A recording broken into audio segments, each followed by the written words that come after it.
ಇವತ್ತು ನಮ್ಮ ಹೊಸ ಬದುಕು ಆಶ್ರಮಕ್ಕೆ ಒಂದು ಅದ್ಭುತವಾದಂತಹ ವಿಶೇಷವಾಗಿ ಸತೀಶ್ ಹೆಮ್ಮಾಡಿ ಅವರು ಮ್ಯಾಜಿಕನ್ನು ಮಾಡ್ತಾಯಿದ್ದಾರೆ. ಹಾಗೆ ನಮ್ಮ ಆಶ್ರಮದವರೆಲ್ಲರೂ ಕೂಡ ರೆಡಿಯಾಗಿ ಕೂತಿದ್ದಾರೆ ಮೇಲೆ ಹೋಗಿ ನೋಡಲಿಕ್ಕೆ. ಎಲ್ಲ ಮ್ಯಾಜಿಕ್ ನೋಡ್ಲಿಕ್ಕೆ ರೆಡಿ ಇದ್ದೀರಾ? ಜೋರಾಗಿ ಹೇಳಿ. ರೆಡಿ ಇದ್ದೀರಿ.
ಇವತ್ತು ಜಾದು ಯಾವ ಮಟ್ಟಕ್ಕೆ ರೀಚ್ ಆಗ್ತದೆ ಅಂದ್ರೆ ನಿಮ್ಗೆ ಎಲ್ರಿಗೂ ಅರ್ಥ ಆಗ್ತದೋ ಇಲ್ವೋ ಅಂತ ಅನ್ಕೊಂಡೆ ನಾನು ಒಂದ್ಸಲ ಮನ್ಸಲ್ಲಿ. ಬಟ್ ಒಂದೊಂದು ಮ್ಯಾಜಿಕ್ ಆಗುವಾಗ ನೀವು ಚಪ್ಪಾಳೆ ನೋಡಿದ್ಕೊಳ್ಳಿ ಗೊತ್ತಾಯ್ತು ನನಗೆ, ಅಂದ್ರೆ ನಿಮ್ ಖಂಡಿತ ಅರ್ಥ ಆಗ್ತಾ ಇದೆ ಅಂತ. ಖುಷಿ ಆಯ್ತು. ನಿಮ್ಗೆ ಮ್ಯಾಜಿಕ್ ಖುಷಿ ಆಯ್ತಾ? ಖುಷಿ ಆಯ್ತಾ? ಪಾರಿವಾಳ ಜೋರಾಗಿ ಹೇಳಿ. ಖುಷಿ ಆಯ್ತಾ? ಓಕೆ, ತುಂಬಾ ಖುಷಿ ಆಯ್ತು. ಈ ಜಾದು ಅಂತಂದ್ರೆ ಮತ್ತೆಂತ ಇಲ್ಲ, ಇದರಲ್ಲಿ ಯಾವುದೇ ಮಾಯ ಮಂತ್ರ ಅಂತದೆಂತ ಇರುವುದಿಲ್ಲ. ಎಂತ ಹೇಳಿದ್ರೆ ತುಂಬಾ ಸಿಂಪಲ್. ಇದು ಜಾದು ಅಂದ್ರೆ ವಿಜ್ಞಾನ ಅಷ್ಟೇ, ಕೈ ಚಳಕದಿಂದ ಮಾಡುವಂತಹದ್ದು. ನಿಮ್ಗೆ ಗೊತ್ತಾಗದೇ ಇರೋ ತರ ನಾವು ಕೈ ಬೆರಳುಗಳಿಂದ ಕೈ ಚಳಕದಿಂದ ಮಾಡುವಂತ ಒಂದು ಕಲೆ ಈ ಜಾದು. ಇದು ಅಂದ್ರೆ ಅಪ್ಪಟ ವಿಜ್ಞಾನ. ಇದು ವಿಜ್ಞಾನನ ನಿಮ್ಗೆ ಮನೋರಂಜನೆಯಾಗಿ ತೋರಿಸುವಂತಹದ್ದು. ಮತ್ತೆ ಯಾವುದೇ ಮಾಯ ಮಾಟ ಮಂತ್ರ ಮೋಸ ಏನು ಇರುವುದಿಲ್ಲ, ಬೇರೆ ಕಲೆ ಅಂತಾನೆ ಇದು ಜಾದು. ಹಾಗೆ ಇನ್ನೊಂದು ಸ್ವಲ್ಪ ಜಾದು ಮಾಡುವ ಮುಂದೆ. ಇನ್ನೊಂದು ವಿಶೇಷ ಅಂತ ಗೊತ್ತಾ ಜಾದು? ಎಲ್ಲರೂ ಮಾತಿಗೆ ಹೇಳ್ತಾರೆ, ಎಳೆ ಮಕ್ಕಳಿಗೆ ತುಂಬಾ ಇಷ್ಟ ಅಂತ. ಮಕ್ಕಳಿಗೆ, ಸಣ್ಣ ಮಕ್ಕಳಿಗೆ, ಎಳೆ ಮಕ್ಕಳಿಂದ ಹಿಡಿದು ಇಡೀ ವಯಸ್ಸಿನವರವರೆಗೂ ಇಷ್ಟಪಡ್ತಕ್ಕಂಥ ಒಂದು ಏಕೈಕ ಕಲೆ ಇದ್ರೆ ಅದು ಜಾದು. ನಾವೆಲ್ಲರೂ ಒಂದ್ಸಲ ಜಾದು ನೋಡ್ತಾ ನೋಡ್ತಾ ಮಕ್ಕಳಾಗಿ ಬಿಡ್ತೇವೆ ಅಲ್ವಾ? ಹಾಗೆ ಅದೇನೇ ಇರಲಿ, ನಮ್ಮ ಮುಂದಿನ ಜಾದುವನ್ನ ಮುಂದುವರಿಸೋಣ. ಆಯ್ತಾ? ಓಕೆ.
ಚಾ ಕೊಟ್ಟಿದ್ದಾನೆ ಸ್ವಲ್ಪ.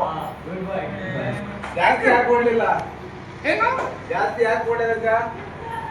ಏನೋ ಇವನೇ ಕುಡಿತಾನೆ, ನನಗೆ ಜಾಸ್ತಿ ಕೊಡೋದು. ಏಯ್, ಸರಿ. ಬೇರೆ ಏನಾದ್ರು ಕೇಳೋದಿದ್ರು ಕೇಳ್ಬೋದು ನೀವು.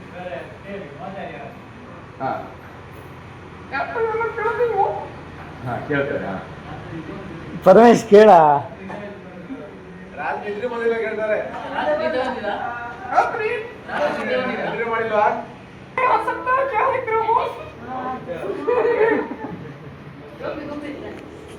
हिंदी कन्नड़ ಹಿಂದಿ बांग्ला हिंदी हिंदी में बात करते हो? ओके, मुझे हिंदी नहीं आता, थोड़ा थोड़ा आता, थोड़ा थोड़ा आता,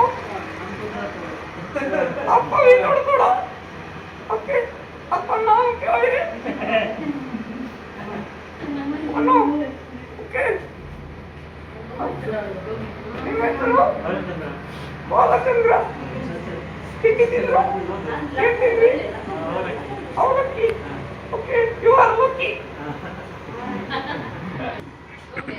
ಹೆಸರು ಹೆಸರು ನಿನ್ನ ಹೆಸರೇನು? ನನ್ನ ಹೆಸರು ಕೊಚ್ಚಿಗುಡಿ. ಅವ್ರ ಹೆಸರು ಕುಳಿ ಕುಳಿ. ನಿನ್ನ ಹೆಸರೇನು? ಎರಡು ಸೇಮ್ ಅಲ್ಲ? ಹೌದು, ನಂಗೆ ಈಗ ಗೊತ್ತಾಗಿದ್ದು. ನನ್ನ ಹೆಸರು ಸೇಮು, ಮಂಕಿ ನನ್ನ ಹೆಸರು. ಹೌದು. Nice meeting. ಸೆಕೆಂಡ್ ಕೊಚ್ಚಿದ್ವಿ ಮಾರ. ದೇವಾ, ಕೊಚ್ಚಿದ್ದ ಅಲ್ಲಿದ್ದೇನು ನೋಡ್ತೇನೆ. ನಂಗೆ ಹೆದರಿಕೆ ಆಗ್ತದೆ. ಕೊಚ್ಚಿದೆಯಾ ನೀನು? ಕೋತಿ ಹೌದು ನೀನು. ಬೇಡ, ಕೊಚ್ಚುತ್ತೀನಿ ನೀನು. ದೋಸ್ತಿ ಕಟ್ ಮಾಡ್ತೇನೆ, ದೋಸ್ತಿ ಕಟ್. ಕೊಡು ಹಾಗಾದ್ರೆ. Thank you. ಹಾಂ, ಇವನು ಪರಮೇಶ. ಅವನಿಗೆ ಹೊಟ್ಟೆ ನೋವು ಇದೆ ಅಂತೆ, ದೊಡ್ಡದಾಗಿದೆ. ಹಾಂ ಹಾಂ.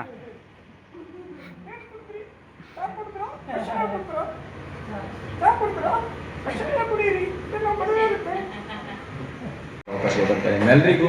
ಇನ್ನೊಂದ್ಸಲ ನಾನು ಧನ್ಯವಾದಗಳನ್ನು ಹೇಳ್ತೇನೆ. ನಾನು ಅವಾಗಲೇ ಹೇಳಿದೆ, ತುಂಬ ಖುಷಿ ಆಯಿತು ನಿಮ್ಮ ಜೊತೆ ಇಷ್ಟೊತ್ತು ಸಮಯವನ್ನು ಕಳೆದಿದ್ದು. ಹಾಗೆ ಈ ಆಶ್ರಮನ ನಡೆಸತಕ್ಕಂತಹ ವಿನಯ್ ಚಂದ್ರ ಹಾಗೂ ಅವರ ಶ್ರೀಮತಿ ಅವರಿಗೂ ಕೂಡ ಈ ಸಂದರ್ಭದಲ್ಲಿ ಇನ್ನೊಮ್ಮೆ ನಾನು ಕೃತಜ್ಞತೆ ಧನ್ಯವಾದಗಳನ್ನು ಹೇಳ್ತೇನೆ. ಅವರಿಗೆ ಭಗವಂತ ಇನ್ನಷ್ಟು ಆರೋಗ್ಯ ಶಕ್ತಿ ಕೊಡಲಿ. ಅವರು ನಿಸ್ವಾರ್ಥ ಸೇವೆಯನ್ನೇ ಮಾಡ್ತಾ ಇದ್ದಾರೆ. ನಾನು ನೋಡಿದ ಪ್ರಕಾರ ಎಲ್ಲೂ ಪ್ರಚಾರನ ಮಾಡದೆ ಒಂದು ನಿಸ್ವಾರ್ಥ ಸೇವೆ ಮಾಡ್ತಾ ಇರುವಂತ ಆ ದಂಪತಿಗಳಿಗೆ ದೇವರು ಆರೋಗ್ಯ ಐಶ್ವರ್ಯ ಎಲ್ಲೂ ಕೊಟ್ಟು ಕಾಪಾಡಲಿ. ತಮಗೂ ಕೂಡ ಅಷ್ಟೇ ಒಳ್ಳೆ ಆರೋಗ್ಯ, ನೆಮ್ಮದಿ, ಸುಖ ಎಲ್ಲ ಕೊಡಲಿ ಅಂತ ಕೇಳ್ಕೊಳ್ತಾ